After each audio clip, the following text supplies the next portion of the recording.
Hagia.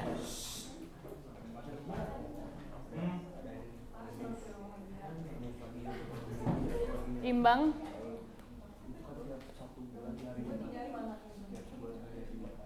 Aji. Eka. Eka, mana Eka? Fawas.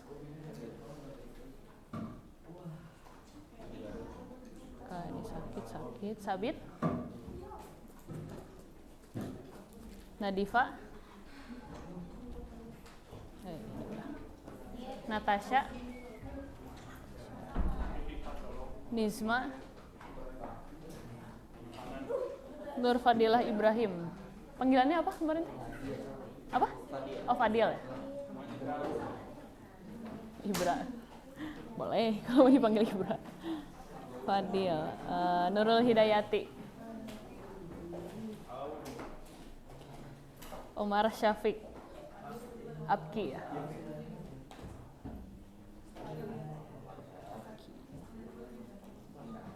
Rasya.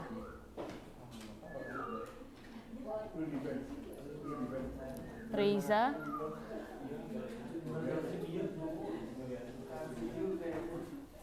Rozan Arsyad. Panggilannya? Rozan. Hawa. Sibi. Di depan sekarang. Kemarin di belakang. Safira. Zidni. Tinggian nggak kelihatan soalnya. Feni Septiani. Panggilannya? Feni.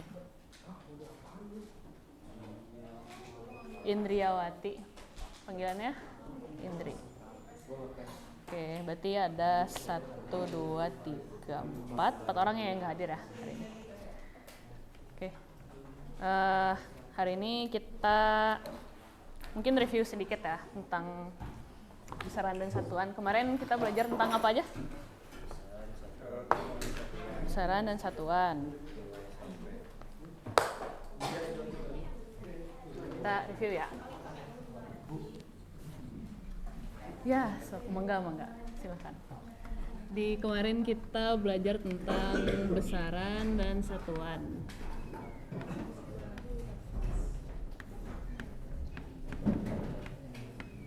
Besaran itu terbagi ke dalam apa? Apa aja? Besaran pokok dan besaran turunan. Besaran pokok dan besaran turunan. Dan besaran turunan.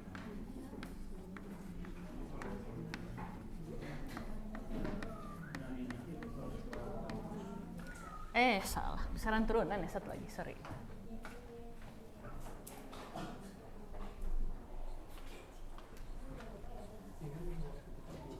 Besaran turunan. Ada lagi nggak? Udah ya? Besaran pokok ada berapa? 7, ada apa aja? Suhu, massa, panjang,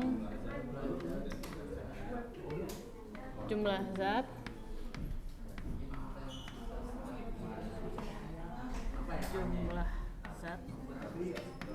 intensitas cahaya,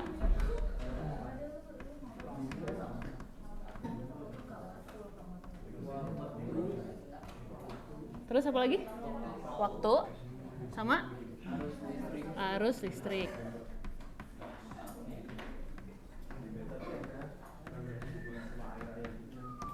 Kalau besaran turunan, ada yang mau kasih contoh nggak? Kan besaran turunan kita taunya besaran selain besaran pokok ya. Dan dia dibentuknya dari besaran-besaran pokok.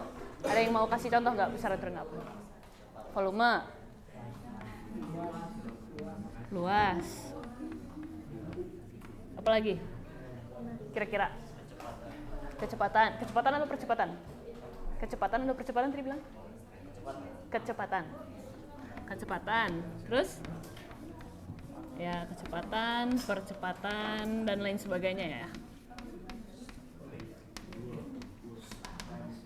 Gaya, momentum, pokoknya semua besaran yang terbentuk dari besaran pokok itu adalah besaran turunan.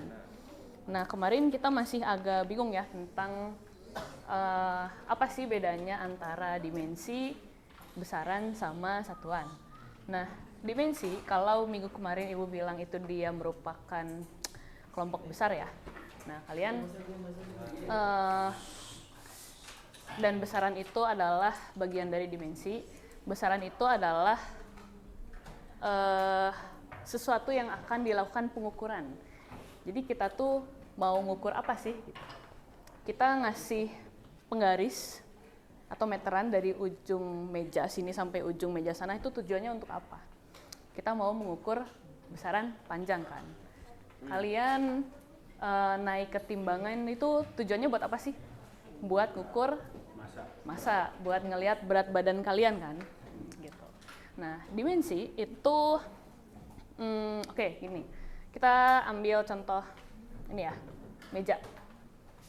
Jadi meja ini kan tidak hanya memakan panjang ya, nggak memakan jarak dari sini ke sana, tapi dia makan juga tempat ketika dari ujung yang pendek ini sama ke bawahnya.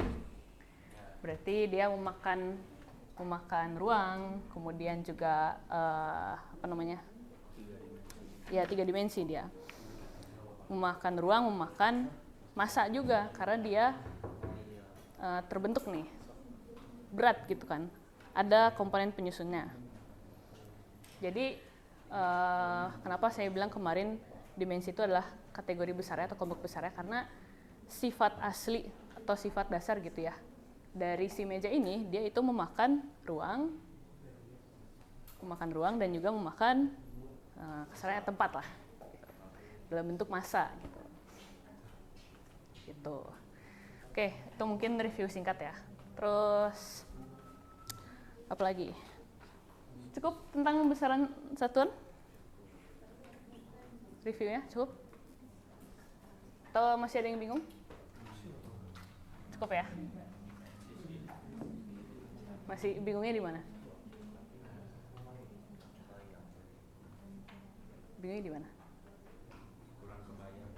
Iya, memang sih kurang kebayang karena dimensi itu kita bisa bilang ya kan alam kita terbentuknya dari 3 dimensi ya. Jadi kalau misalkan emang dibayangin bisa dibilang agak sulit ngebayanginnya karena ngebayanginnya dalam bentuk 3 dimensi atau kayak gini lah gitu kehidupan kita. Jadi sebenarnya dimensi itu nanti hanya untuk mengetahui dari pengukuran ini dia tuh punya sifat apa sih gitu, punya sifat fisika yang dasarnya apa gitu, apakah dia makan massa panjang atau dia ada waktu gitu. Oke, ini mungkin sedikit ya, tadi review kita udah tentang besaran dan satuan, besaran pokok, besaran turunan. Oke, satuannya belum. Satuannya ada yang masih ingat apa aja?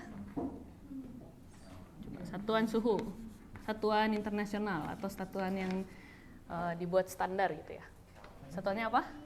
Kelvin. Punya satuan Kelvin. Terus massa? Dia punya kilogram. Terus panjang.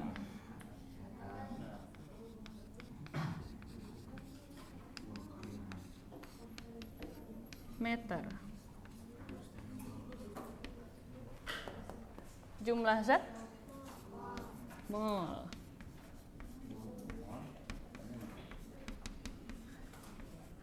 Terus apa lagi? Intensitas cahaya. Kandela ya, cahaya.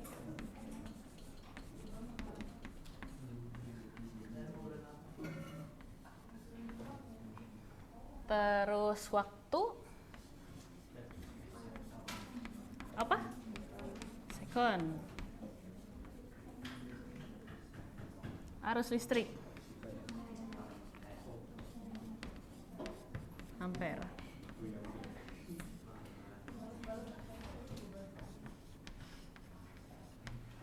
Oh iya, kemarin tuh ada yang tanya, Fadil ya kalau nggak salah, kemarin tanya ketika kita mengukur panas itu sebenarnya apa sih yang diukur, ya kan? Nah, kemarin ibu bilang tuh kalau misalkan kalian ngebayangin sendok dibakar dari sini, ini kan kerasa panas ya, dia bakal ngalir ke situ. Jadi sebenarnya dalam ukuran yang lebih kecil atau mikroskopis ya,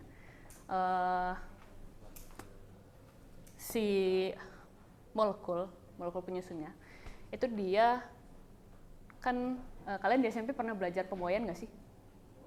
Belajar pemoyan kan? Nah, dalam proses pemoyannya itu sebenarnya molekul-molekulnya dia bergetar atau mengeluarkan vibrasi. Nah, ukuran dari suhu itu sendiri adalah tingkatan energi kinetik dari getaran molekul tersebut gitu. Jadi sebenarnya itu yang diukur dalam sebuah suhu.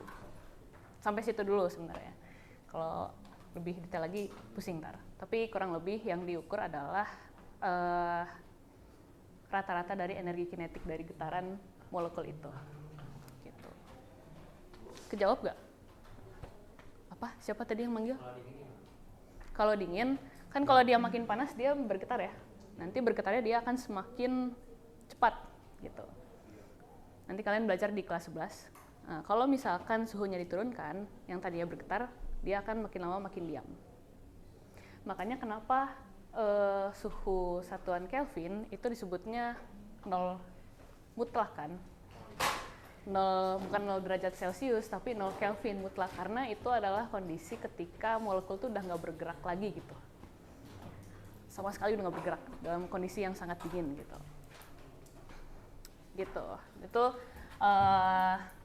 detailnya atau lebih jelasnya gitu ya, nanti kalian pelajari di kelas 11 buat yang mau ngambil peminatan fisika. Nanti di materi termodinamika, nah itu dijelaskan lebih dalam gitu.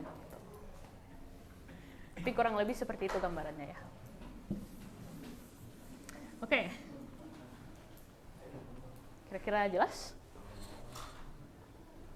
Ada yang tahu nggak hari ini kita mau belajar apa? Fisika. Ya fisika, bener sih. Ada yang tahu nggak? Kemarin kayaknya sempat disinggung gitu sedikit. Vektor, oke betul. Jadi hari ini kita belajar tentang vektor.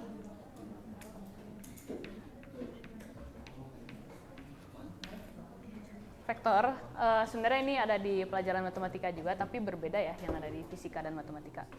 Di fisika itu nanti hanya pengenalan aja. Pengenalan supaya nanti ketika kita maju ke bab kinematika gerak lurus, itu kita bisa melihat apa bedanya besaran jarak, apa bedanya besaran perpindahan. Terus kecepatan dan kelajuan itu nanti bedanya apa? Nah, itu dasarnya kita dapetin dulu di vektor. Nah,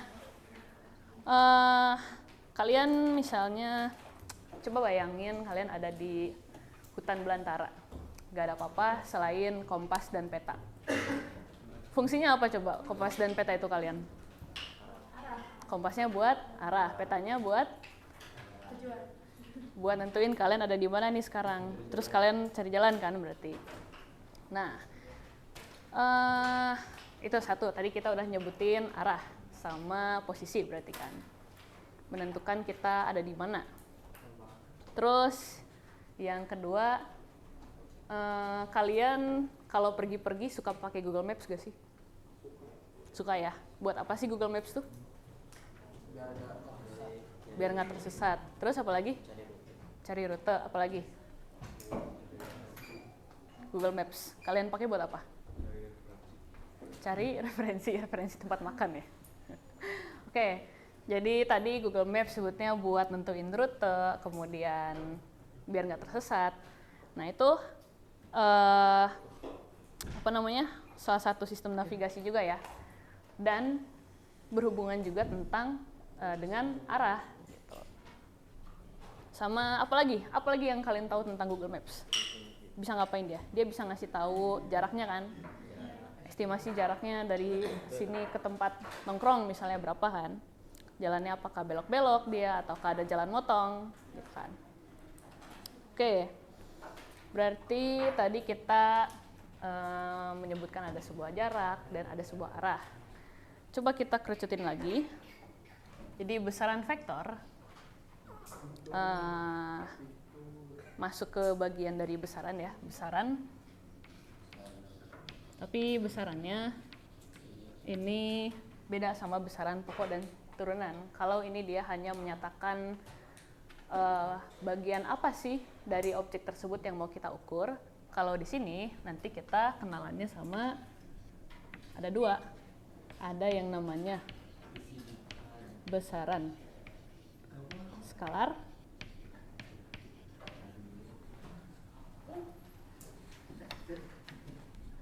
ada yang namanya besaran vektor.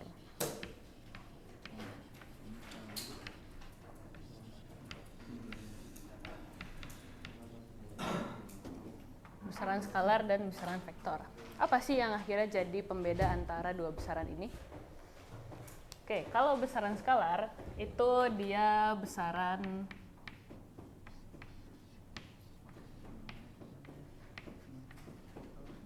yang hanya memiliki nilai.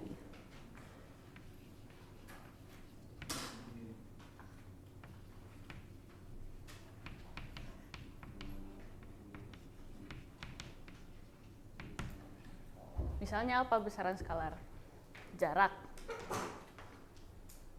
Misalnya jarak dari tempat saya berdiri, dari papan tulis ke pintu itu 5 meter. Udah 5 meter aja dia. Cuman nilainya aja. Terus yang punya kendaraan, motor mobil, ada speedometer kan? Nunjukin kecepatan atau kelajuan. Dia nunjukin kelajuan ya. Kecepatan itu termasuk ke besaran vektor karena dia nanti punya arah. Kalau kelajuan itu dia cuma nilainya aja nih. Yang di speedometer yang kalian baca itu cuma kelajuan.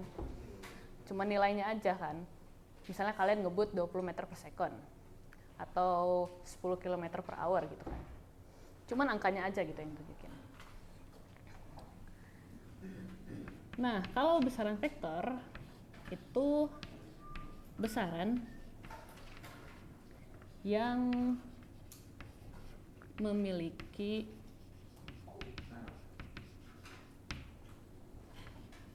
nilai dan arah.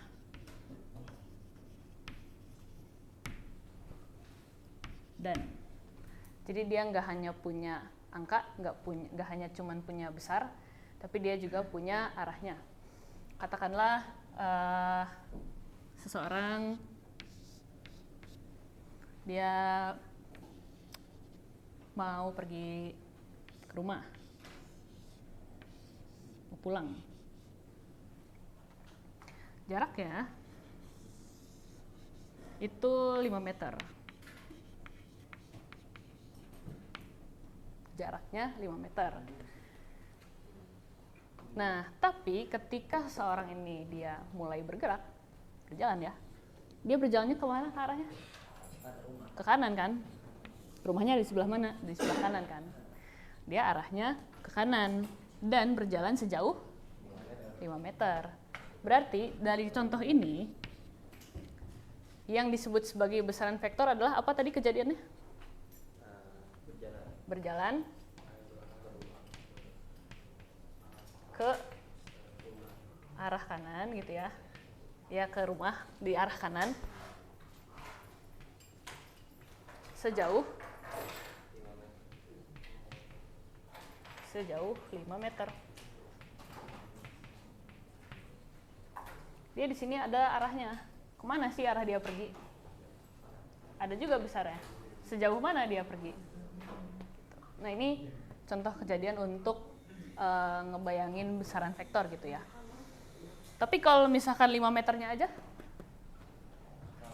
skalar, karena dia ya udah 5 meter. Mau dia misalnya rumahnya di sini.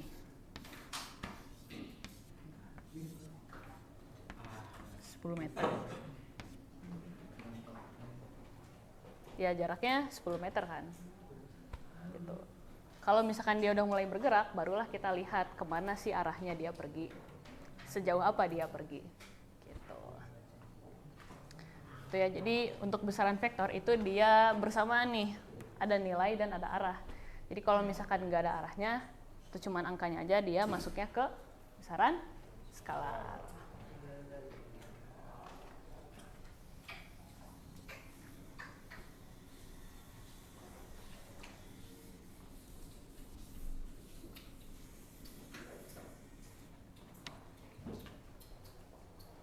Oke. Kalau ke arah doang, kompas Suri. Kompas kan cuma nunjukin arahnya dia. Oh iya. Gitu. Oke. Oke. Nah, tadi kita ngegambarin si orang ini berjalan pakai tanda panah ya. Tanda panah. Nah, nanti mungkin di materi gaya itu nanti di semester berikut ya. Terus sekarang kita akan pakai tanda panah gitu ya untuk menggambar vektor. Untuk menggambar vektor pakai panah. Nah, untuk notasinya atau cara penulisannya, misalnya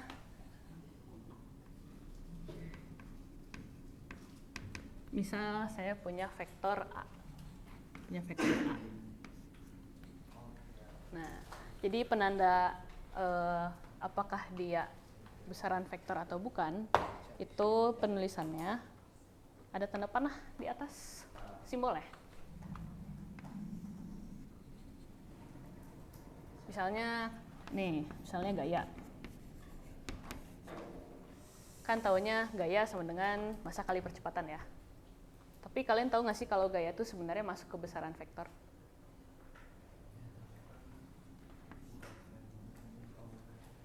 Gaya itu masuknya ke besaran vektor. Kalian mungkin pernah dengar hukum 3 Newton ya. F reaksi sama dengan min F reaksi. Kalau kita ngasih gaya ke sebuah objek, objeknya ngasih gaya balik ke kita. Kan itu kita ngomongin arah ya. Kita ngasih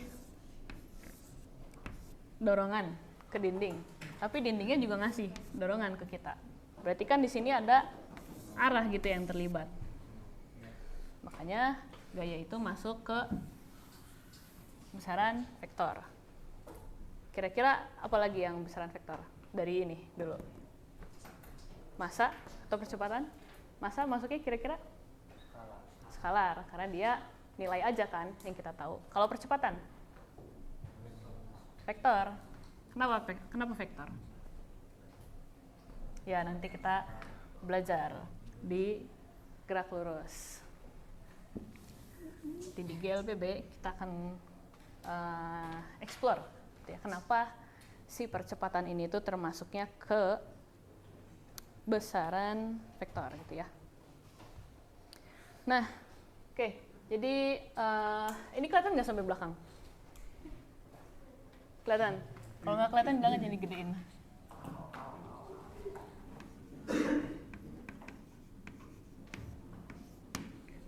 Misalnya saya punya vektor A.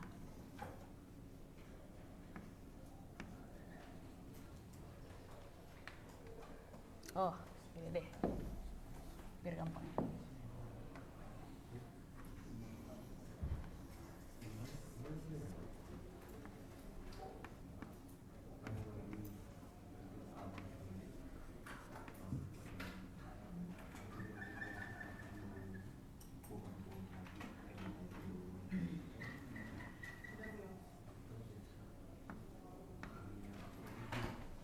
Punya vektor A yang panjangnya itu 1, 2, 3 satuan ya, atau meter deh sini biar gampang kali.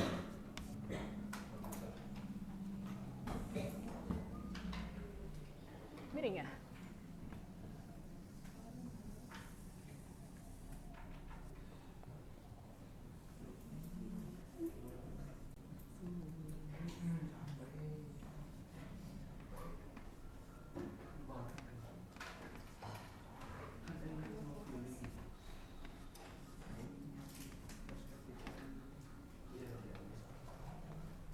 Atau mau biar kebayang, nih ada orang. Ada orang, dia berjalan ke arah kanan. Sejauh 3 meter deh, ini meter satuannya. Sejauh 3 meter. Terus dia ngelanjutin perjalanannya. Jadi dia setelah menempuh jarak 3 meter, setelah berjalan sejauh 3 meter gitu ya ke arah kanan, dia berhenti dulu. Habis itu dia ngelanjutin perjalanannya. Sejauh berapa ini? 1, 2, 3, 4. 4 ya. Ini kita namain vektor B. Jadi ini 3 meter, ini 4 meter. Sampailah dia di sebuah tujuan. Nah, dari awal, dari pertama kali dia berangkat sampai akhirnya dia tiba di tujuan, dia udah berjalan sejauh apa sih? Berjalan sejauh apa? Dari awal? Sejauh 7 meter dari awal ya. Dari awal sampai dia ke tujuan. Kenapa bisa 7 meter? Kalian simpulkannya dari mana? A tambah B. Apa A tambah B itu? 3 meter tambah 4 meter ya. Dari perjalanan pertama sejauh 3 meter sampai ke akhir nambah lagi 4 meter. Terus kalau misalkan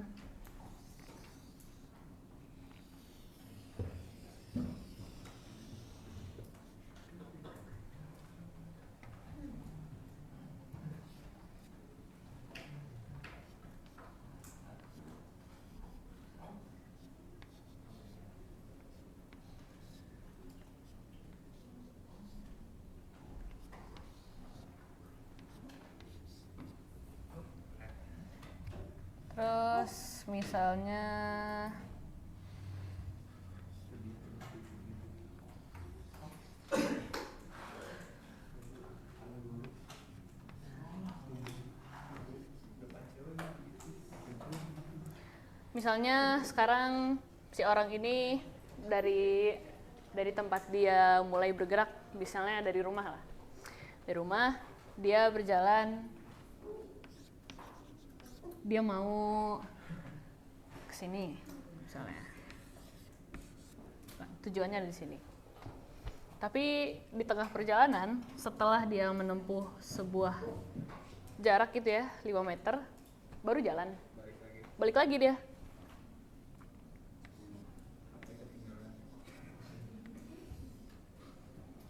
Balik lagi. Tapi nggak sampai ke awal ya. Cuma di tengah-tengah jalan doang dia. Nah, sekarang yang pertama kita tahu dia udah berjalan sejauh 5 meter ya. Terus pas dia balik, dia jalannya 2 meter. Berarti dia ada di sini kan sekarang. Nah, sekarang kalau misalkan dari awal dia berangkat, sama terakhir waktu pas dia udah balik lagi, itu dia menempuh jalan sejauh apa? Kalau menempuh 7. Tapi dari awal sampai ke akhir kalau berpindah dia udah 3 apa? 3 meter. Nah, jadi oke, 3 meter. Dari mana 3 meter? Apa? Dari posisi pertama terus dia apain? Karena dia balik lagi kan. Berarti posisinya ada di 3 sekarang. 3 meter dari titik awal dia, 5 dikurangi 2. Nah, kayak tadi ada yang menyebutkan kalau menempuh dia 7, kalau misalkan dia berpindah dia sejauh 3 meter. Nah, menempuh di sini itu total perjalanan ya, yang dinamakan sebagai jarak akhirnya. Total perjalanan yang udah kalian lalui, yang udah kalian tempuh. Si orang ini udah menempuh perjalanan sejauh 5 meter. Tapi dia harus jalan lagi, balik 2 meter. Otomatis dia harus ngeluarin tenaga lagi kan, buat balik itu. Dia menempuh jalan lagi nih, nambah lagi lah si perjalanannya teh, 2 meter. Makanya jarak yang ditempuh itu tadi 5 tambah 2. Tapi kalau berpindahnya itu lihatnya dari di mana posisi dia di akhir dan di mana dia posisinya di awal. Sejauh apa sih perubahannya gitu. Dari 5 ke 2 itu perubahannya sebesar apa? Oh, ternyata perubahannya sebesar 3 meter. Gitu. Oke. Terus misalnya ini tadi total yang sudah ditempuhnya berapa meter? 7 meter. Terus ini dia 3 meter. Kira-kira arahnya kemana? Arah nentunya. Kenapa ke kanan? Arah si orang ini. Arah perpindahannya kemana? Kenapa ke kanan? Ya, karena dia sisi akhirnya di kanan. Karena dari sejak awal dia pertama kali berangkat sampai dia balik lagi, ini kita lihat pas dia balik lagi itu kan masih ada sisa jarak ya. Sebenarnya dia masih ngarah ke kanan gitu. Beda sama kalau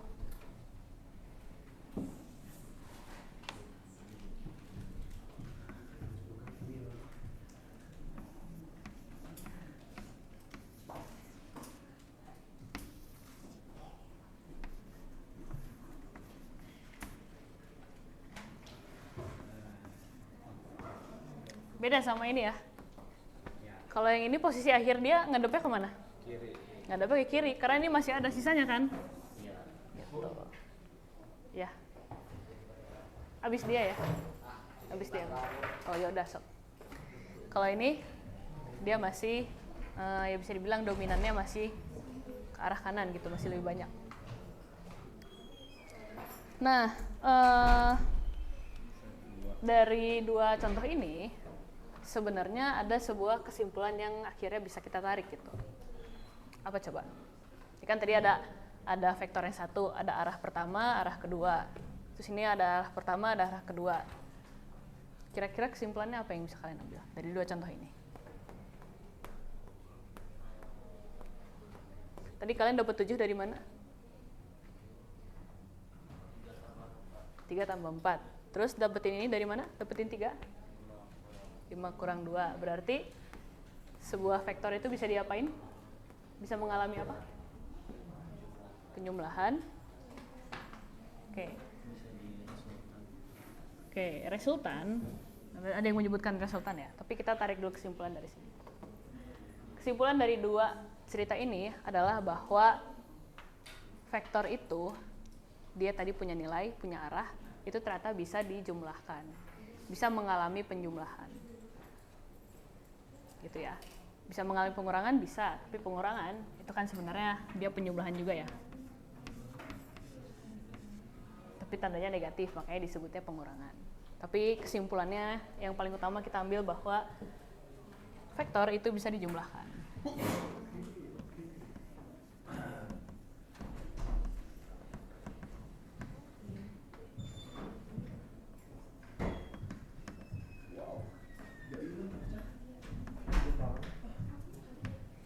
Vektor itu bisa dijumlahkan. Nah, kembali lagi ke sini. Tadi akhirnya panah yang 7 meter ini, vektor yang 7 meter ke arah kanan, dan vektor yang 3 meter ke arah kanannya berarti.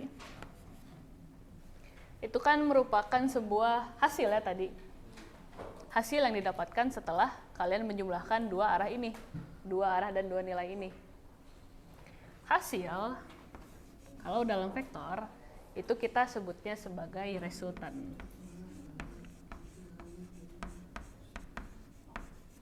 Resultan, result. Ini hasil dari penjumlahan dua vektor. Penjumlahan vektor ke kanan sejauh 5 meter dan penjumlahan vektor ke kiri arah yang berlawanan sejauh 2 meter. Hasil 3 meter ini yang didapatkan adalah resultannya. Resultan dari apa? Resultan dari penjumlahan vektor-vektor. Ini contohnya 2 vektor ya. Jadi kalau ada 2 vektor yang besarnya mau sama mau beda, arahnya sama atau arahnya beda, itu dia bisa dijumlahkan. Hasilnya itu namanya adalah resultan. Resultan. Oke.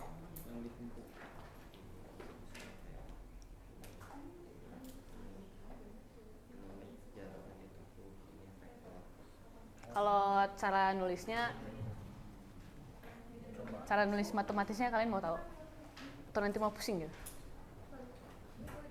Ini dulu pahamin. Ini dulu paham nggak? Paham? Ya kalau yang belum paham nggak apa-apa, pelan-pelan aja. Nggak apa-apa yang belum paham, pelan-pelan aja.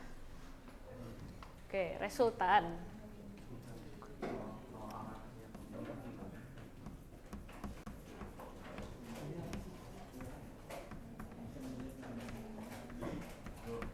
Apa? Kalau misalnya arahnya itu kan arahnya ada yang ke kanan ada yang kalau ke bawah nulisnya gimana? Kalau ke bawah, ini kita contohin ya. Tulisannya juga kan miring gimana?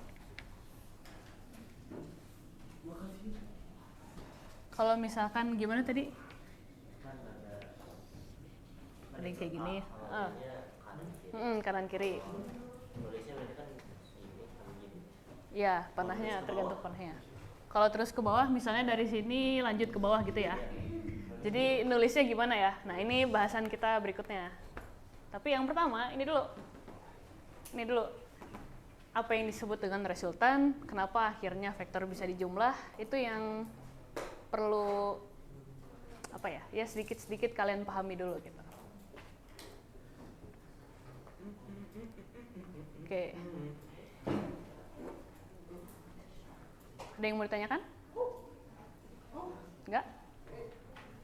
Oke, ini kita lanjutin dulu ya ini. Hasilnya disebut dengan resultan. Kita tadi tahu bahwa resultan 7 meter ini kita sebut dia R ya, dari resultan. Tadi kita dapetin angka 7 itu dari mana? Dari 3 meter tambah 4 meter. Kalau misalkan kita lihat vektornya, vektor apa aja? Ada vektor A, ada vektor B. Ada vektor A yang panjangnya 3 meter. Berarti ini ada vektor A yang panjangnya 3 meter dan ada vektor B yang panjangnya 4 meter. Hasilnya tadi 7 meter kita sebutkan dia sebagai resultan. Nah, ini kalau matematisnya yang kalian mau tahu tadi ya. Itu resultan dari sebuah vektor. Hasil dari penjumlahan vektor itu adalah penjumlahan vektor A atau vektor yang pertama dan vektor B, vektor yang kedua.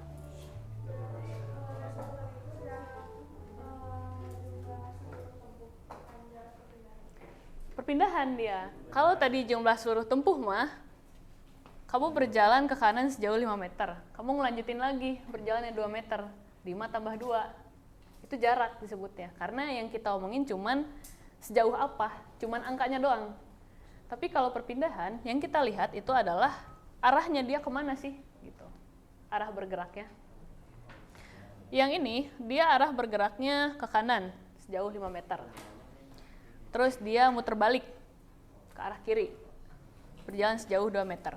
Tapi kalau misalkan kita lihat dari pertama kali dia berangkat, itu arahnya kemana sih sampai ke dia terakhir ini? Itu masih ke arah kanan kan sebenarnya. Masih ke arah kanan sejauh 3 meter. Jadi perpindahannya itu sejauh 3 meter ke arah kanan. Karena dia berpindahnya dari 0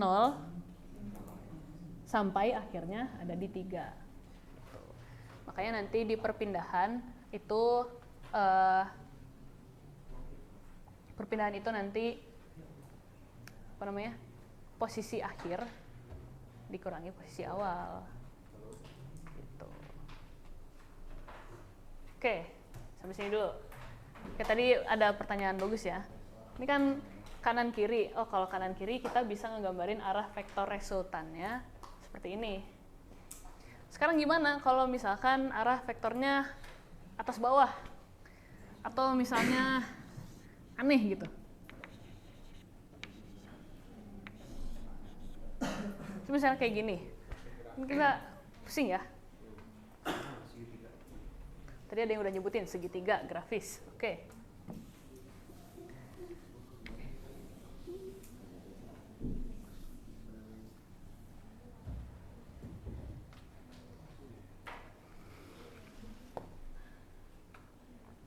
Jadi bagaimana cara menggambar vektor? Tadi yang pertama kita tahu vektor itu digambarnya sebagai panah ya. Penggambarannya sebagai panah. Ini ada ekor panah. Ini ada kepala panah.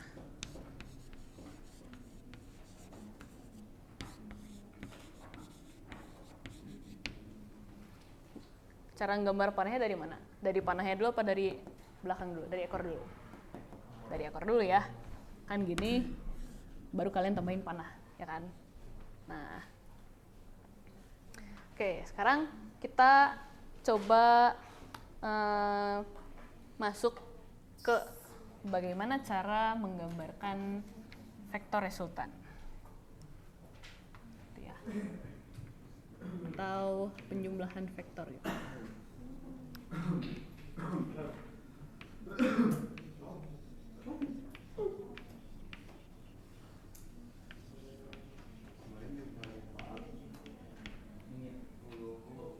Penjumlahan vektor. Jadi ada yang nyebut metode grafis.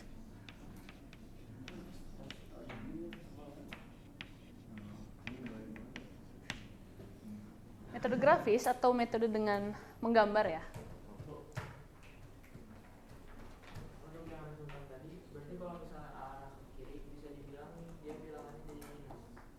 Iya, bisa dibilang gitu.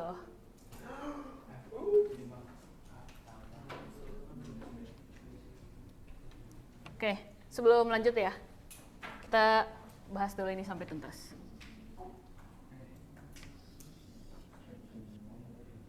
Ini misalnya kita punya vektor A 5, terus tadi kita punya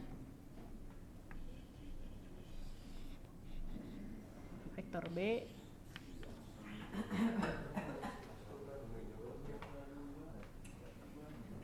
oke. Nah, kayak gini dulu. Yang apa lah?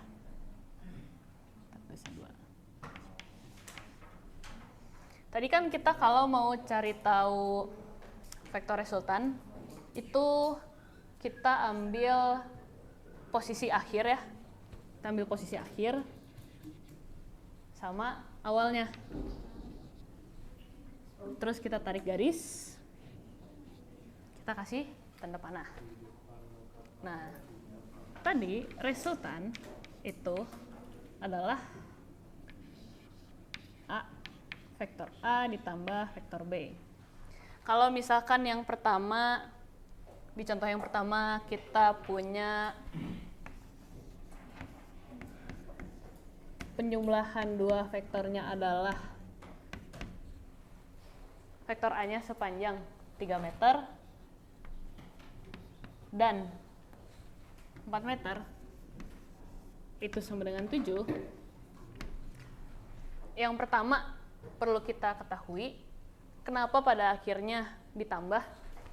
Karena vektor yang kedua ini satu arah dengan vektor yang pertama. Tapi kalau arahnya berlawanan, kata kuncinya di berlawanan ya. Kalau arah vektornya berlawanan, tandanya jadi dikurang. Karena dia berlawanan kan, nggak searah, tidak sejalan lah. Makanya di contoh yang ini, itu kalian bisa tulisin 5, sebenarnya kan ditambah. Tapi karena arahnya berlawanan, jadi kurang. Gitu. Makanya dapatlah 3 satuan. Resultannya yang mana? Awalnya di sini, akhirnya di sini, tarik garis. Inilah resultannya. Gitu. Bisa dipahami? Bisa? Bisa, Ji? Bisa? Oke. Ada yang masih bingung? Fadil bisa ngikutin Fadil? Sip. Oke. Ini berarti udah nangkep ya, kenapa akhirnya tadi dikurang gitu kan, karena tadi arahnya berlawanan. Kenapa yang tadi searah ditambah, karena dia searah gitu ya. Oke, kita lanjut ke penjumlahan vektor. Tadi menjawab pertanyaan siapa namanya kamu teh? Rozan. Menjawab pertanyaan Rozan. Gimana kalau misalkan kita punya 2 vektor yang arahnya nggak cuman kanan kiri, atas bawah juga gitu. Jadi yang pertama itu ada namanya segitiga. Metode segitiga lah.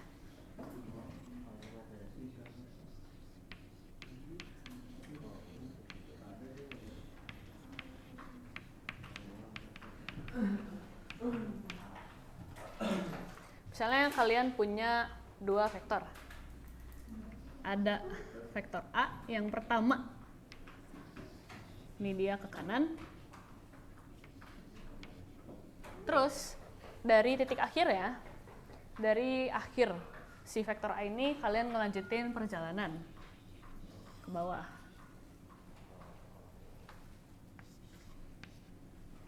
Biar gampang pakai arah mata angin deh.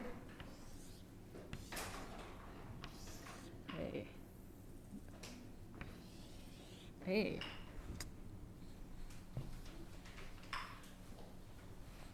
Nih.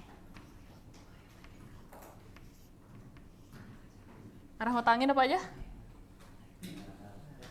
Ada yang tahu? Apa-apa? Yang ke kanan? Ini timur, terus? Timur Tenggara, selatan, barat, daya, barat, barat laut, utara, timur laut. Nah,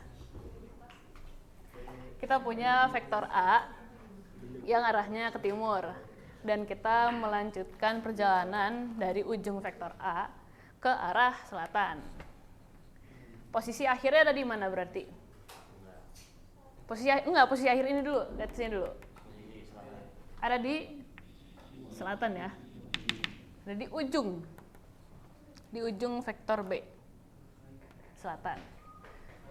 Ini posisi akhirnya.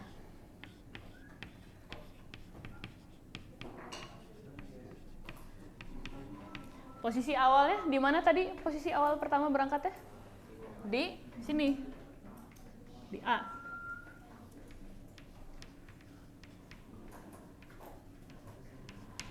Nah, sesuai namanya ya, metode segitiga. Kita menggambarkan, kita menarik garis dari posisi awal ke posisi akhir vektor. Garis lurus ya. Gitu. Posisi akhirnya yang kita kasih panah. Karena ini tujuan akhir. Kenapa disebutnya metode segitiga? Karena ini bentuknya segitiga. Gitu. Jadi resultannya adalah tetap A plus B. Resultannya tetap A plus B. Jadi cara menggambar vektor resultan, arah vektor resultan itu kalian lihat posisi akhir setelah kalian gambarin gitu ya, sama posisi awal dari pertama kali bergerak kemudian ditarik garis lurus sampai ke posisi akhirnya.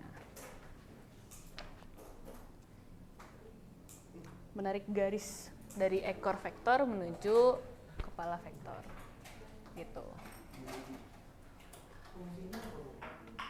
Apa? Ini nanti bahas di perpindahan. Ini kan dasar dari perpindahan gitu. Cara kalian memahami perpindahan tuh dari sini dulu gitu. Sama nanti kalian kenal Pitagoras. Kenapa Pitagoras tuh nyarinya sisi miring C kuadrat sama dengan A kuadrat plus B kuadrat. Itu dari sini. Harus tahu dulu gitu. Dan tanpa vektor nggak akan ada tuh sistem navigasi Google Maps dan kawan-kawannya gitu. Jadi kalau misalnya segitiga gitu si R-nya selalu A tambah B. Ya, definisi awalnya selalu A tambah B. Kecuali kalau misalkan kamu tambahin lagi ada vektor C di sini. C ini kan dia berlawanan arahnya dengan B. Berarti yang C ini nanti akan dikurang. Akan gini. Gitu. Default awalnya. Tapi default awalnya itu akan selalu jumlah. Gitu. Sampai sini. Ada yang mau ditanyakan? Berarti kalau misalkan saya punya vektor A kayak gini sama vektor B. Vektor A ke arah timur, vektor B ke arah utara. Cara gambarin vektor resultannya gimana? Yang pertama, tentuin posisi akhir. Posisi akhir ada di mana? Di arah atas B ya ini, arah utara B.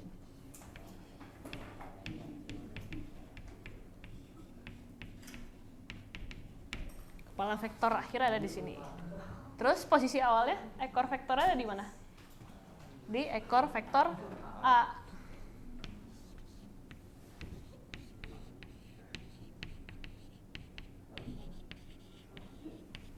Terus kita apain? Tarik garis lurus. Ini resultannya. Gitu, vektor resultannya. Jadi yang kita fokusin dulu di sini cara ngegambar ya, cara ngegambar vektor resultan. Siapa tadi yang manggil? Coba tambahin apa? Coba dikasih angkanya. Boleh.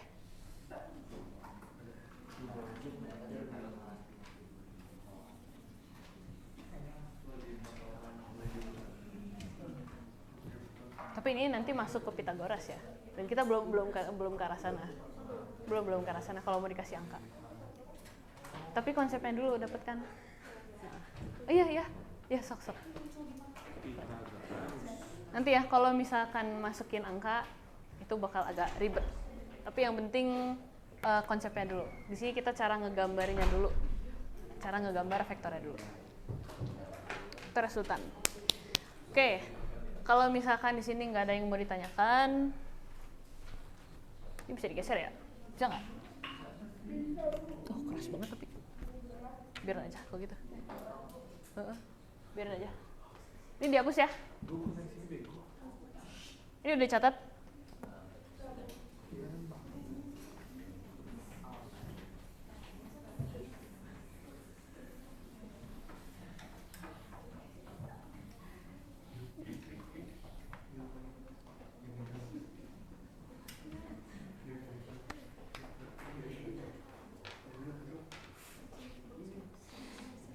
Menit lagi. Oke, tadi ada metode segitiga. Cara menggambarkan vektor resultan ya. Inilah cara menggambar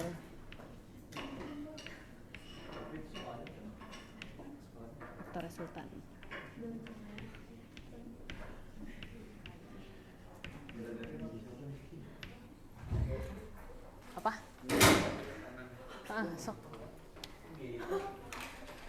Kenapa itu?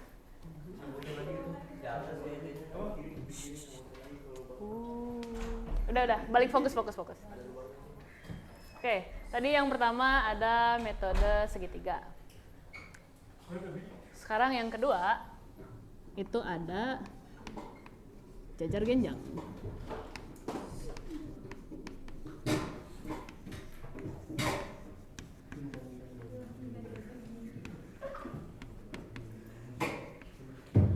Ada yang belum tahu jajar genjang gimana bentuknya?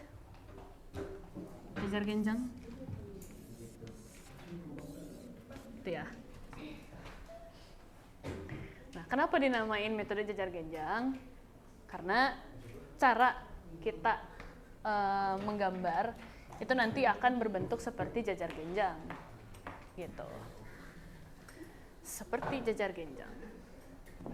Oke, sebelum ke situ kita perhatiin ya, dari metode segitiga kemudian dari contoh-contoh yang sebelumnya itu digambarin selalu dari ekor ke kepala, dari kepala lanjut lagi kan.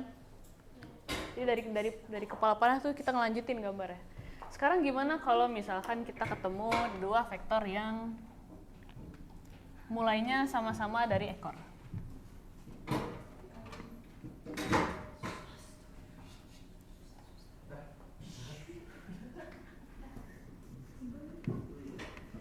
Sekarang gimana caranya kita nentuin vektor resultan? Kalau misalkan kedua vektor itu sama-sama mulai dari titik pangkal yang sama, dari awal yang sama. Itu ya. Sesuai namanya, jajar genjang. Kita mau cari tahu vektor resultan dari vektor A tambah vektor B. Dengan menerapkan cara sebelumnya gitu ya, yaitu dengan menggambarkan vektor dari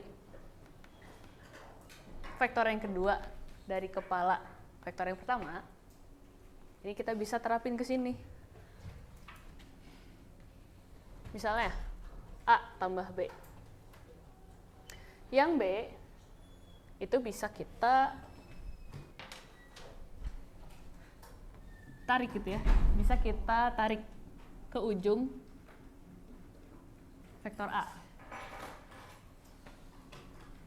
ke ujung vektor A, terus kita tarik garis.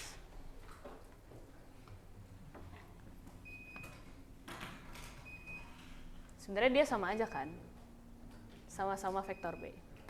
Cuman kita tarik cara menggambar vektor B-nya atau vektor yang keduanya itu dari ujung vektor yang pertama. Tarik garis ke atas. Terus gimana yang vektor A-nya? Yang vektor A-nya kita pindahin, kita tarik dari ujung vektor B. Tarik garis. Arahnya kan ke kanan ya. Arahnya ke kanan. Jadilah sebuah jajar genjang. Sekarang pertanyaannya adalah posisi akhirnya di mana sekarang? Di mana? Di pertemuan vektor A dan B yang baru ya. Sini. Ini posisi akhir ya.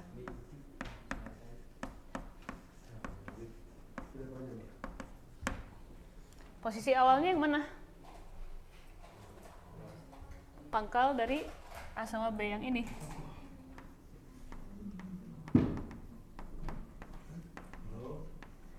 Berarti vektor resultannya adalah dari mana ke mana?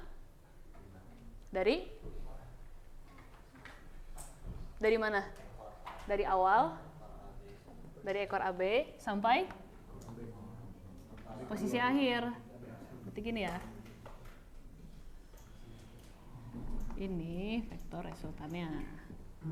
Gitu. Bisa dipahami sih, Bi?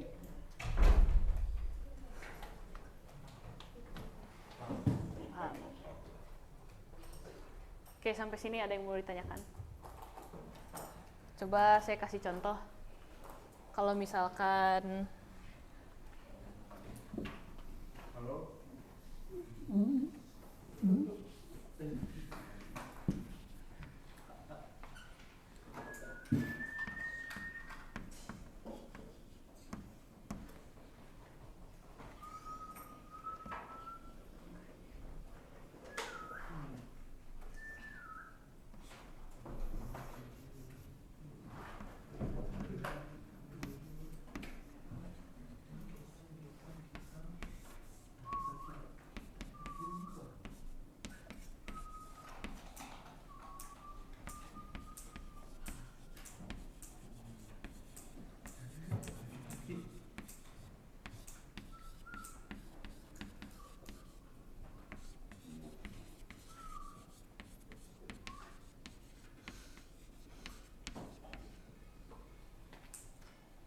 orang punya dua vektor, ke arah kanan sama miring.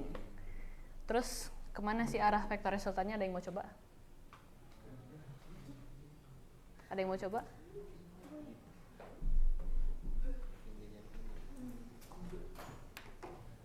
Ditunjuk? Ya, ditunjuk.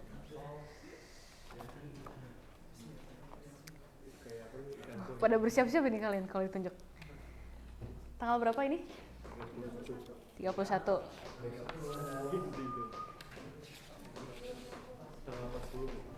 Tanggal 31 bulan Juli. Bulan Juli itu bulan ke-7.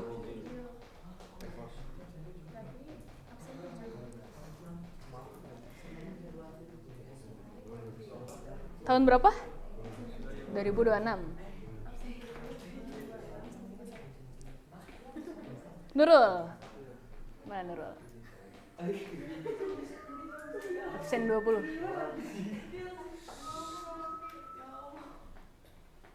Ayo Nurul, gak apa-apa kalau ini dibantu. Cuma belajar gambar kita hari ini. Ayo Nurul.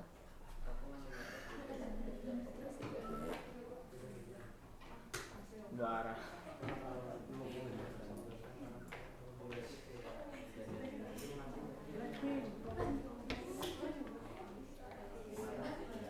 Oke, dari dua metode ini kira-kira lebih mudah pakai yang mana sih? Kalau kita lihat dua vektor ini mulai dari mana? Itu mulai dari mana? Sama-sama dari pangkal ya. Berarti kita mendingan pakai metode apa yang barusan? Jajar genjang. Perhatiin ya. Gak apa-apa. Berarti penjumlahannya ini nanti vektoran A ini bisa kita tarik dari ujung vektor B. Ya kan, coba tarik dari sini, dari ujung vektor B. Ini kan vektor A arahnya kanan ya, berarti ketika dipindahin ke bawah dia harus ke arah kanan juga. Terus ini sepanjang arah ini, sepanjang. Kasih panahnya di mana? Siapa yang manggil? Ya. Terus kasih tanda vektor A, pakai ini aja. Ini. Vektor A. Kasih panah atasnya. Tanda vektor. Nah, terus yang vektor B. Yang vektor B gimana kira-kira? Sama juga, kita pindahin vektor B ke ujung satunya. Mulai dari mana dia? Mulai dari atas. Berarti ya. Terus kasih panahnya di situ. Oke. Namain. Oke, berarti sekarang posisi akhirnya di mana sekarang? Posisi akhir setelah kamu gambarin nih, yang kepala panah ketemu kepala panah yang mana? Oke, itu tandain. Pakai ini aja merah. Tandain, buletin. Nah, terus posisi awalnya di mana tadi berangkatnya kita mulai? Dari sini. Berarti sekarang kita tarik garis dari posisi awal ke posisi akhir. Coba tarik. Kasih panah. Karena kan kita mau cari tahu ujungnya di mana. Nah, ini tandain, berarti ini vektor R. Ya.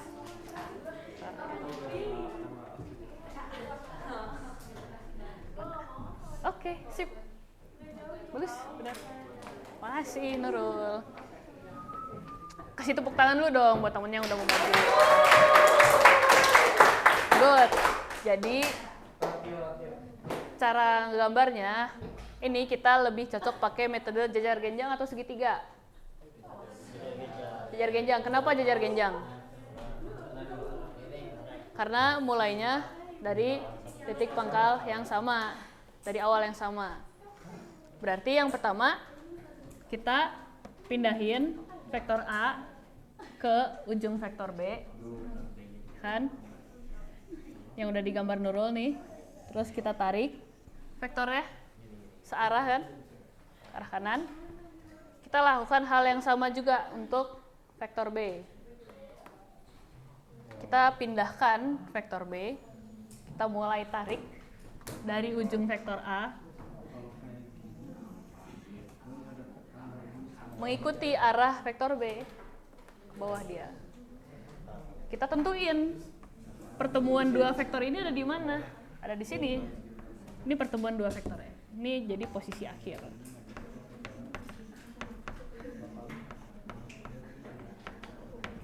Posisi awalnya di mana tadi?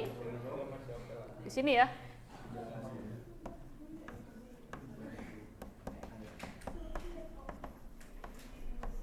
Maka vektor resultannya tarik garis dari posisi awal ke posisi akhir.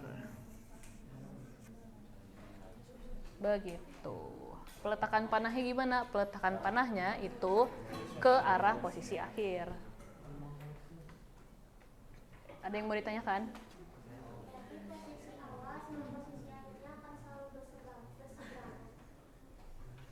Tergantung hasil gambarnya gimana.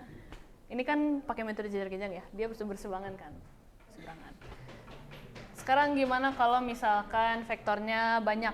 Ini kan vektornya 2. Gimana kalau vektornya 3?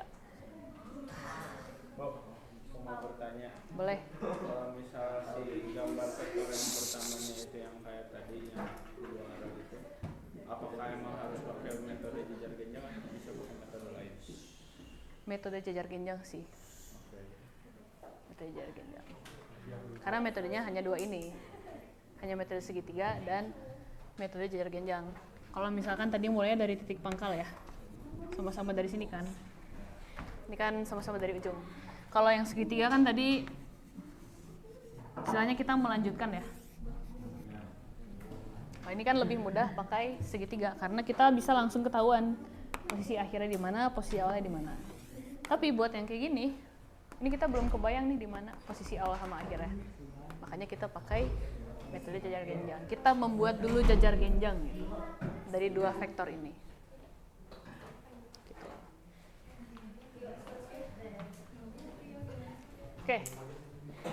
Oke, kita coba lanjut. Sekarang contoh, ini boleh dihapus? Boleh ya?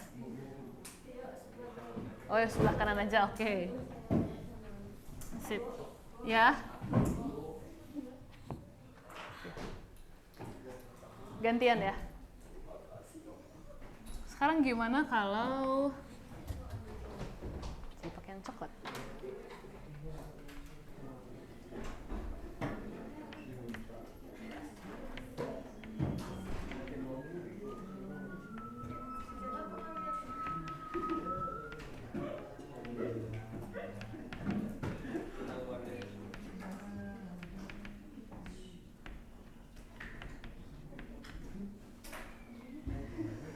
Misalnya, ini untuk kasus yang vektornya lebih dari 2 ya. Kita coba dulu vektornya 3 lah.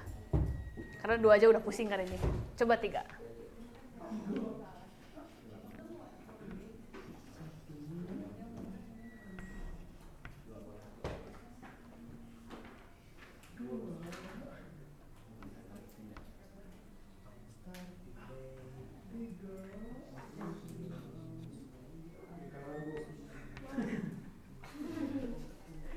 Oke, sekarang gimana kalau misalkan vektornya ada 3? Kita pengen tahu arah vektor resultannya. Yang pertama, itu kan kita tahu ya, kalau cara cari, gimana berarti cara cari resultannya? Vektor A tambah vektor B tambah vektor C. Kalau saya, lebih mudah melakukan penjumlahan yang vektor A dan vektor B dulu. Jadi yang pertama, kita tentuin dulu arah vektor resultan dari A dan B.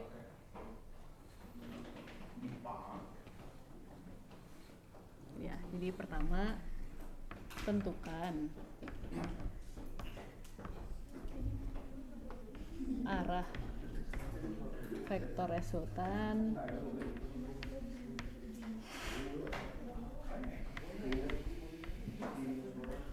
A dan B. Mau dikerjain di sini atau mau bikin baru? Di sini. Oke, di sini aja. Berarti buat menjumlahkan vektor A dan vektor B, kita pakai metode apa? Kenapa jejar genjang? Karena mulainya dari titik pangkal yang sama. Oke, terus kita apain?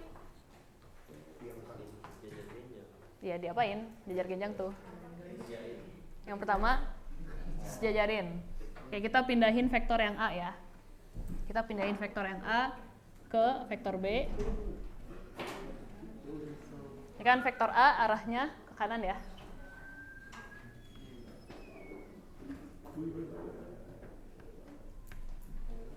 Terus yang kedua apa? Gambarin yang vektor B.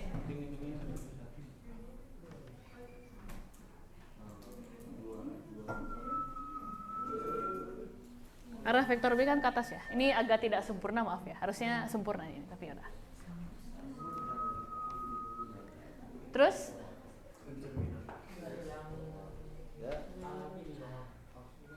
Bentar, belum ke sana. Kita tentuin dulu resultan dari A dan B.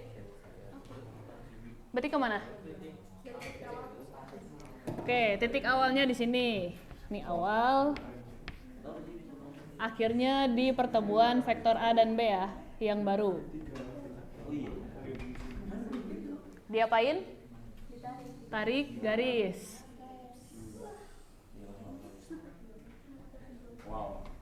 Ini yang pertama.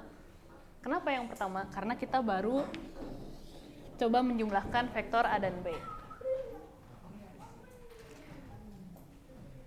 Sekarang kita udah ketemu nih hasil penjumlahan dari vektor A dan B.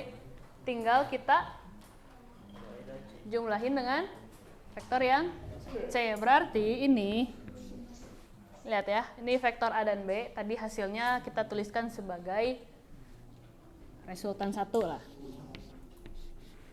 Sisanya tinggal C. Oke, sekarang coba lihat, ini butuh sedikit bayangan tapi nggak apa-apa.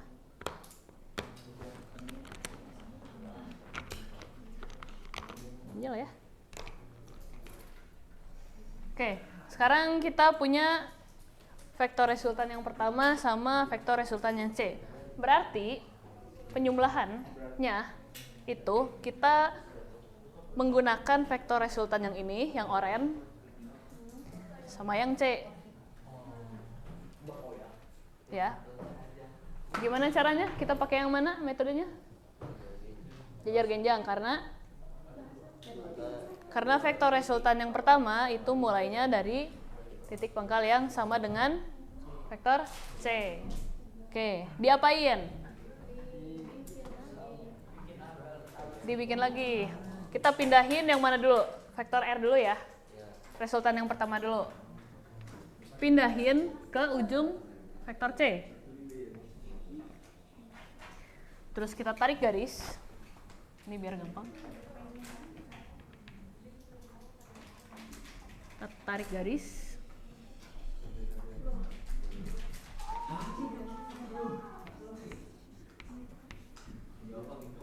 Ini kita pindahin nih. Ini kita pindahin. Oke, jangan pink lah ya. Oranye aja kali ya. Mau oranye mau pink buat ngebedain. Warna kuning. Gak ada warna birunya kali ya. Adanya warna ungu nih, ungu aja. Apa ini nih?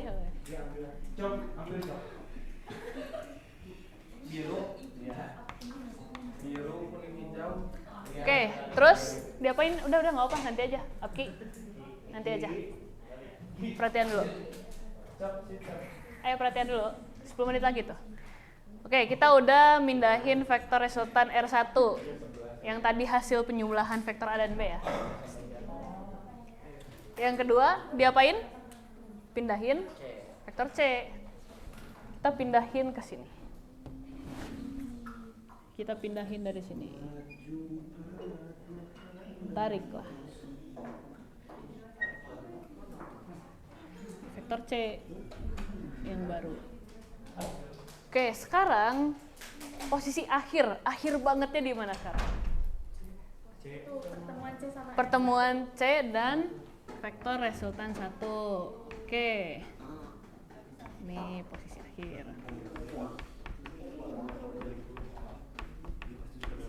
Posisi awalnya di mana? Awal pertemuan vektor resultan 1 dan C di mana? Di sini juga ya? Ya enggak? Berarti di sini. Sekarang kita apain?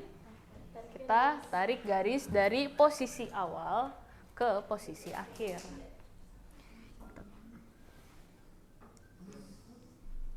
Nih, ngalangin. Kita tarik garis. Ini adalah vektor resultannya.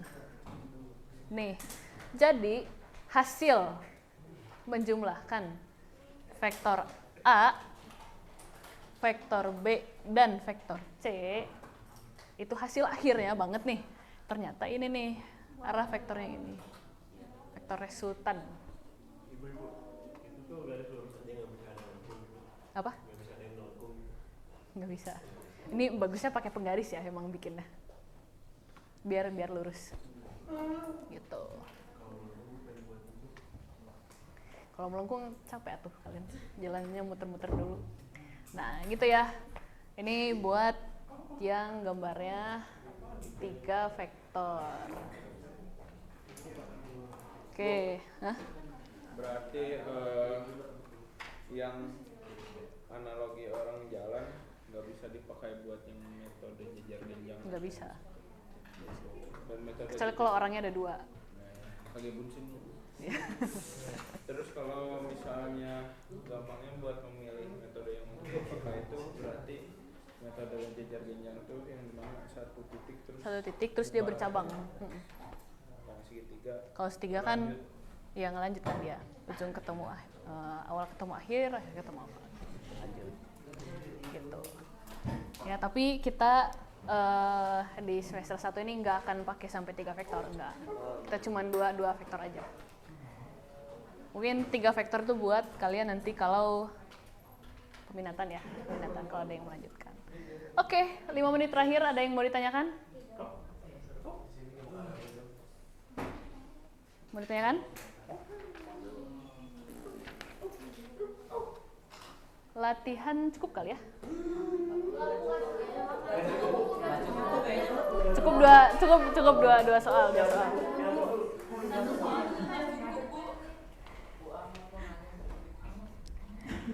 Latihan. Iya, sekalian nyatet, saya nyatet soalnya. Ya, 1 deh, 1. Cukup lah.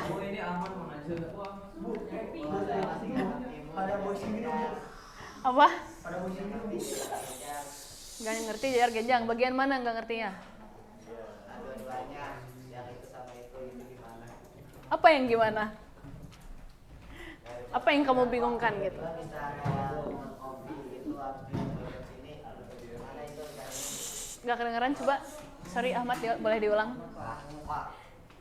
jadi itu kan itu kan dari faktornya.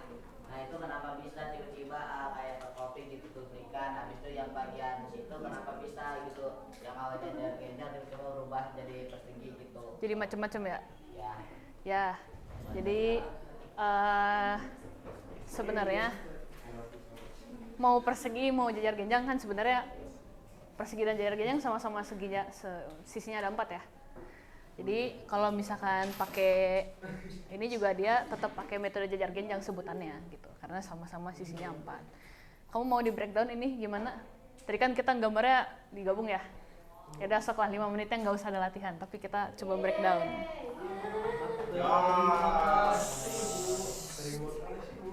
Pusing emang, tapi nggak apa. Oke, berarti ini udah dicatat belum? Biar muat nih. Udah ya.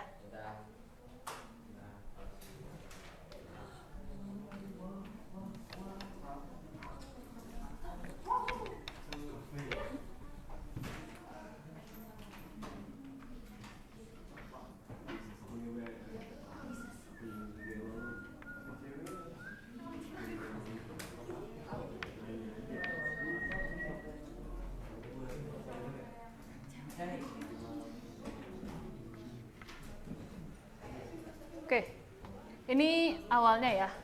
Awalnya kayak gini kan. Kita mau cari tahu vektor resultannya kayak gimana? Vektor resultan itu apa? Penjumlahan semua vektor ya. Berarti penjumlahan vektor A, penjumlahan vektor B, dan penjumlahan vektor C. Yang pertama akan lebih mudah sebenarnya, karena ini berurutan ya, A, B, C. Itu kalau kita menjumlahkan vektor A dan B. Vektor A dan B yang mana? Yang ini sama yang ini.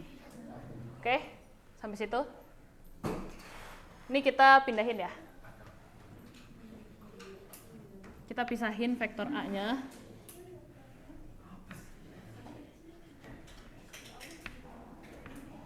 Sama B. Karena dia mulai, dua vektor ini mulai dari titik awal yang sama, kita pakai metode jejar genjang. Yang pertama, kita pindahkan, ya atau tadi kamu sebutnya duplikat atau copy paste lah kita. Kita pindahkan vektor A ke ujung vektor B. Kita gambarin titik awalnya. Kan tadi karena kita pindahin ya ke ujung vektor B, berarti kita gambarin arahnya kemana vektor A? Ke sana kan? Berarti kita gambarin juga arahnya ke sana. Yang kedua ngapain? Lakukan hal yang sama untuk vektor B. Vektor B-nya kita pindahkan ke sini. Ke ujung vektor A berarti kan. Mulainya dari sini. Karena vektor B arahnya miring ke atas, berarti kita gambarnya gini. Ya ini nggak nyampe, harus sampai nyampe. Tuh. Jadi vektor A, jadi vektor B. Sekarang kita lihat posisi akhirnya ada di mana? Ada di sini ya, pertemuan antara vektor A dan B yang baru. Posisi awalnya di sini, ya kan? Titik pangkal A dan B yang lama. Berarti tinggal kita tarik garis dari awal akhir. Ini baru resultan yang pertama tadi. Sekarang kita udah tahu resultan yang pertama sama sisanya tinggal vektor C. Berarti saya bisa gambarin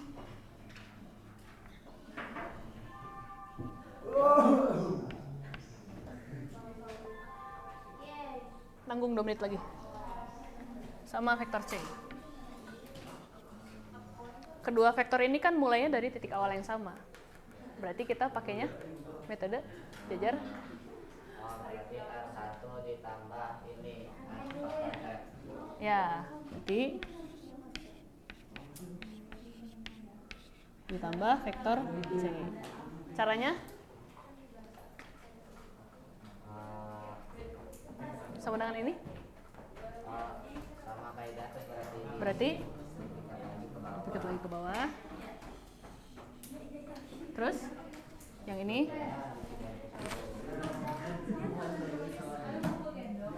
berarti ini R1, ini C. Titik akhirnya yang mana? Ini ya. Awalnya. Berarti tinggal di tarik garis. Ini hasil dari penjumlahan 3 vektor ini gitu. Bisa dipahami? Ya, oke, terima kasih anak-anak atas perhatiannya, partisipasinya dan keaktifannya. Mohon maaf atas segala kekurangannya. Ibu tutup. Terima kasih. Wassalamualaikum warahmatullahi wabarakatuh.